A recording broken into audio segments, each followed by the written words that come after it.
I want to welcome you to the Ask Jeff Daily Question on YouTube. A couple of days ago, we did a special Christmas edition on Wednesday night, and we've taken all those questions and we've separated them up for our daily question for each and everybody to enjoy. So enjoy today's Christmas question on Ask Jeff. Oh, okay.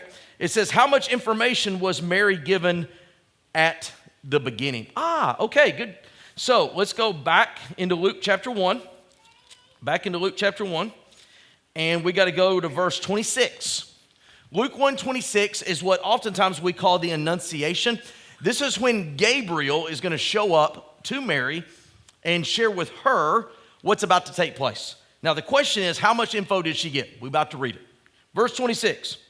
And the 6th month, by the way, that's John the Baptist's 6th month in Elizabeth. The 6th month, the angel Gabriel was sent from God unto a city of Galilee named Nazareth, to a virgin espoused to a man whose name was Joseph, to the house of David. The virgin's name was Mary. And the angel came into her and said, Hail, thou art highly favored. The Lord is with thee. Blessed art thou among women. When she saw him, she was troubled at his saying. She cast her mind what manner of salutation this should be. And the angel said unto her, Fear not, Mary, for thou hast found favor with God. Behold, here's the information. Thou shalt conceive in thy womb and bring forth a son, and shall call his name Jesus. He shall be great, shall be called the Son of the Highest. The Lord God shall give unto him the throne of his father David. He shall reign over the house of Jacob forever, and of his kingdom there shall be no end. And then Mary said unto the angel, How shall this be, seen I know not a man? Now, she's questioning the process, not the information, okay? She's like, hey, this is great, but there's kind of something that they taught me in school that hadn't occurred yet that needs to happen for this to happen. But think about the information. Not only do you have the first coming, you got the second coming, and you got everything in between in 3 verses.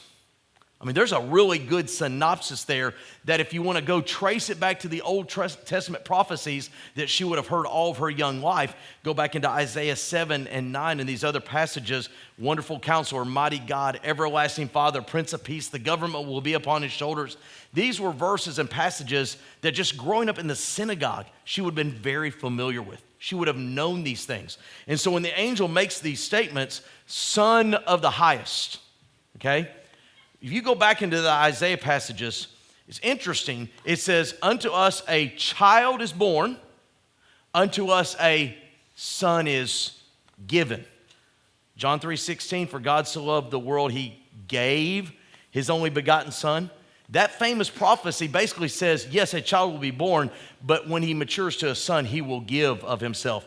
Notice here the angel reference him as a son.